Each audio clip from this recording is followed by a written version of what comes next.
आज फिर मैं आद्या सर आप लोगों के सामने उपस्थित हूँ। बीटीसी 4 सेमेस्टर का द्वितीय प्रश्न पत्र शैक्षिक प्रबंधन एवं प्रशासन कल हम आपको बताए थे। उसके बाद की हेडिंग है आज विद्यालय प्रबंधन की विशेषताएं। जो हम लिखे हैं विद्यालय प्रबंधन की विशेषताएं, इसका नंबर 1 है विद्यालय प्रबंधन की विशेषताएं में नंबर एक है विद्यालय प्रबंधन एक गतिशील प्रक्रिया है। विद्यालय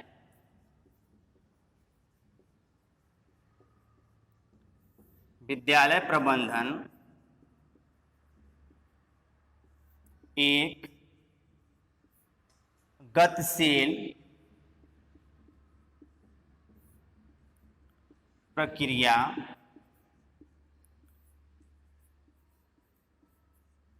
है।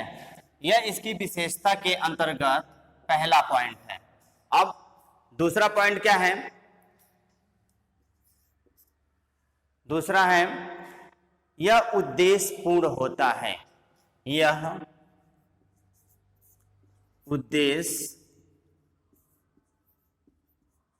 उद्देश्य पूर्ण होता है। इसमें तीसरा पॉइंट क्या है? यह एक सामाजिक प्रक्रिया है। तीसरा है यह एक सामाजिक प्रक्रिया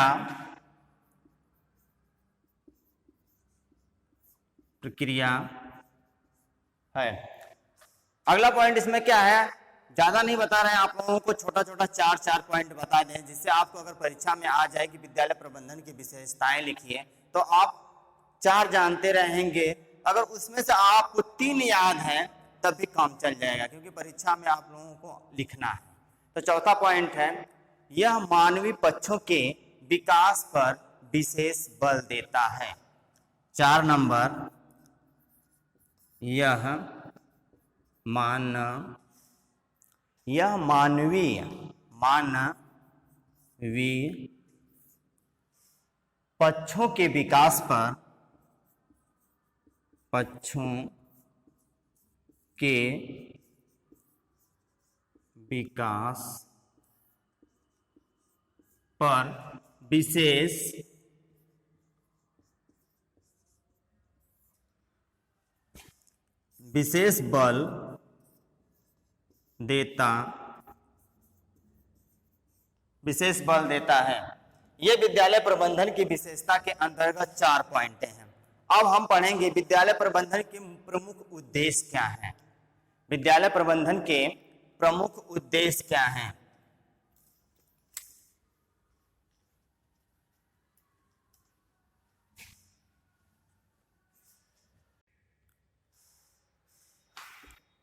अगली हेडिंग थी विद्यालय प्रबंधन के प्रमुख उद्देश्य। इसके अंतर्गत पहला पॉइंट है अध्ययन अध्यापन के लिए वातावरण का निर्माण। पहला पॉइंट है नंबर 1 अध्ययन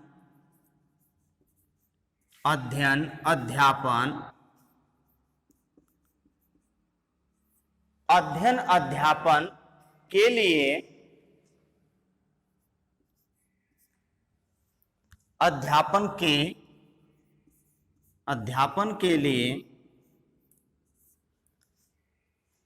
वातावरण का निर्माण। वातावरण का निर्माण। छोटा छोटा पॉइंट मैं इसीलिए आपके लिए पढ़ा हूं, उसके बाद छोटा पॉइंट लिख के लेकर आया हूं, जिससे आपको जल्दी समझ में आ जाए। दूसरा पॉइंट है इसमें, दूसरा है शिक्षक तथा अन्य कर्मचारियों के आत्मविश्वास की भावना जागृत करना। शिक्षकों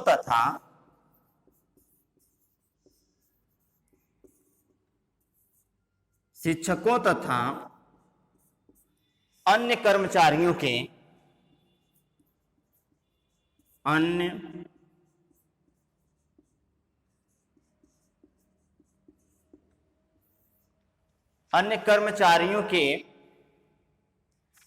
कर्मचारियों में ऐसे भी लिख सकते हैं इसको,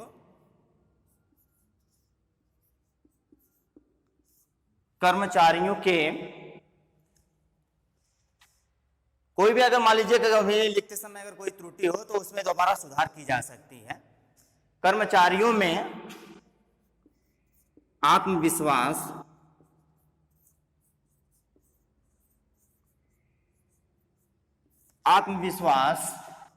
तथा आत्मविश्वास की भावना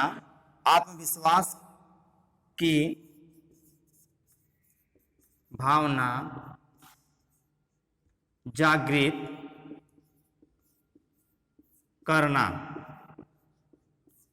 इसमें तीसरा नंबर क्या है? प्रयोग तथा अनुसंधान के लिए अवसर प्रदान करना। प्रयोग तथा अनुसंधान के लिए अवसर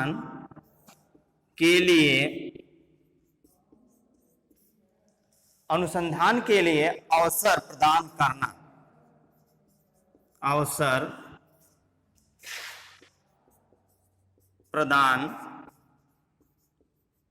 करना। ये आपके विद्यालय प्रबंधन के प्रमुख उद्देश्य के अंतर्गत हैं। इसमें 4 नंबर हैं, 4 पॉइंट आप लोगों के लिए बहुत है। मानवीय तथा भौतिक साधनों का उचित प्रयोग। मानवीय तथा भौतिक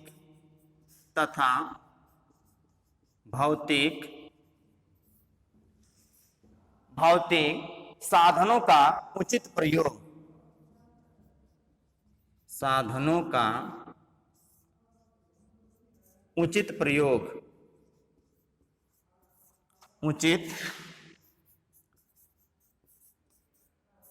प्रयोग। यह विद्यालय प्रबंधन के प्रमुख उद्देश्य में 4 पॉइंट हमने लिख दिया है। अब अगला है विद्यालय प्रबंधन की आवश्यकता एवं महत्व। विद्यालय प्रबंधन की आवश्यकता एवं महत्व। क्यों विद्यालय प्रबंधन की क्या आवश्यकता है और इसके महत्व क्या है? तो इसमें हम पहला पॉइंट है नंबर 1, प्रबंधन सामूहिक रूप से लक्ष्यों को प्राप्त करने में सहायक होता है। प्रबंधन सामूहिक लक्ष्यों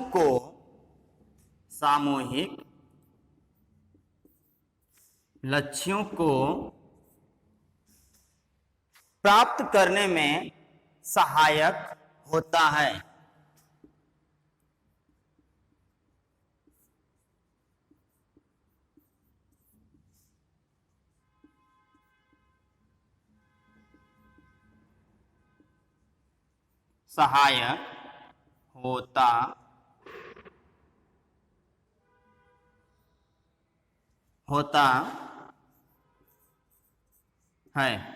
यहां प्रबंधन की बात हो रही है।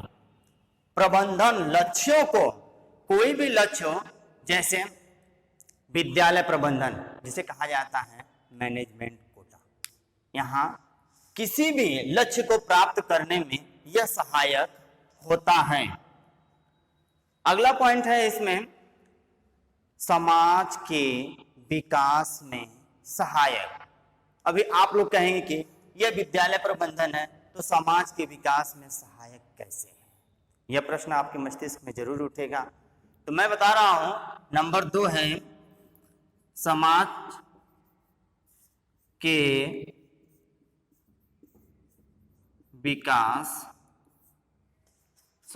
विकास में सहायक।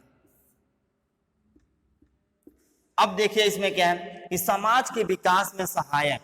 अब इसको समझिए, समाज यानी कि 1 2 3 कई लोगों को मिला के एक समूह बनता है, कई समूहों को मिला के एक समाज का निर्माण हो जाता है। 1 2 3 4 छोटे छोटे, जैसे कोई भी छोटा कण एकत्रित करके किसी चीज का निर्माण कर लिया जाता है, उसी तरह समूह है। एक व्यक्ति से 2 व्यक्ति, 2 व्यक्ति से 3 व्यक्ति, जैसे कह लीजिए आपका अपना एक परिवार, माता पिता, माता पिता से जो पुत्र प्राप्त होंगे, जो पुत्री प्राप्त होंगी, उनका पूरा एक कह लीजिए संयुक्त परिवार। संयुक्त परिवार भी एक समाज आएगा। इसी तरह कई लोगों के संयुक्त परिवार मिलाकर एक समाज के अंतर्गत आ जाते हैं। यही है कि समाज के विकास में सहायक, यानी अगर विद्यालय है तो विद्यालय में छोटे छोटे बच्चों को पढ़ने में जो सहायता मिलती है, इसीलिए वह समाज के विकास में सहायक है। नंबर 3 है, नंबर 3 मानवीय एवं भौतिक संसाधनों के स्रोतों का संकलन तथा उनमें समन्वय करना। मानवीय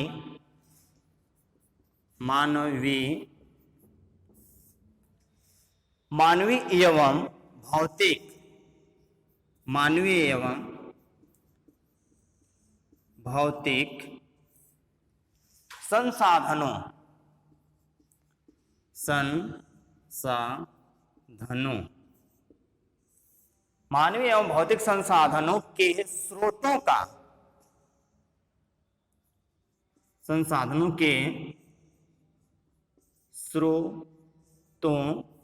स्रोतों का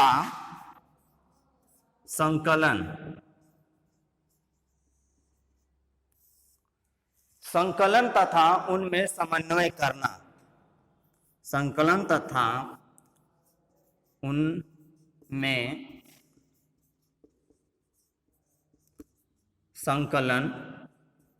करना। अब इसमें देख लीजिए, मानवीय एवं भौतिक संसाधनों के स्रोतों का, यानी कि भौतिक संसाधन आपके कौन कौन से हैं जो मानवीय, जो मनुष्य को काम में आ जाएं, उनके स्रोत क्या हैं। जैसे अगर हमें कहीं जाना रहता है तो हम पहले पैदल चलते थे, उसके बाद धीरे धीरे हमें साइकिल समझ में आया तो हमने धीरे धीरे साइकिल का आविष्कार किया। उसके बाद धीरे धीरे इसी तरह 4 पहिया वाहन, घोड़े, गाड़ियां, इसी तरह भौतिक संसाधन यानी कि हमारे आवागमन के जितने भी भौतिक संसाधन हैं उनका हमने संकलन तथा समन्वय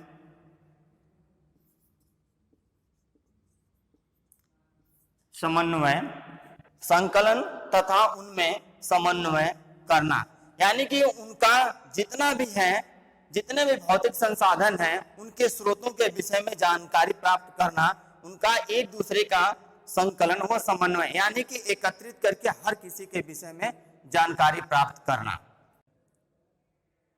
इसमें अगला पॉइंट है 4 नंबर कि व्यक्तिगत उद्देश्यों की प्राप्ति में सहायक। व्यक्तिगत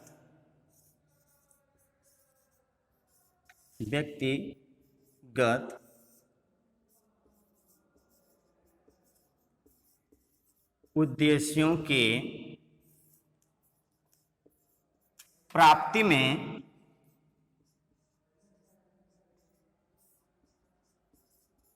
में सहायक। अब देखिए इसमें व्यक्तिगत यानी कि जितने कोई अकेला भी व्यक्ति हो या समूह का व्यक्ति हो, यहाँ पे व्यक्तिगत उद्देश्यों की प्राप्ति में सहायक। हम यहाँ पढ़ रहे हैं विद्यालय प्रबंधन की आवश्यकता के अंतर्गत है एक एक व्यक्तियों के उद्देश्यों के प्राप्ति में विद्यालय प्रबंधन एक सहायक है, वही उसका महत्व है। 4 पॉइंट हम बताए हैं, छोटा छोटा पॉइंट है जिसे आप आसानी से पढ़ सकते हैं। जो चीज न समझ में आए आप बताइए कि सर ऐसे नहीं, किसी दूसरे माध्यम से समझाइए, मैं प्रयास करूंगा, प्रयास में और अन्य नई तकनीकी का प्रयोग करूंगा जिससे आपको आसानी से समझ में आ जाए। आज के लिए मैं इतना ही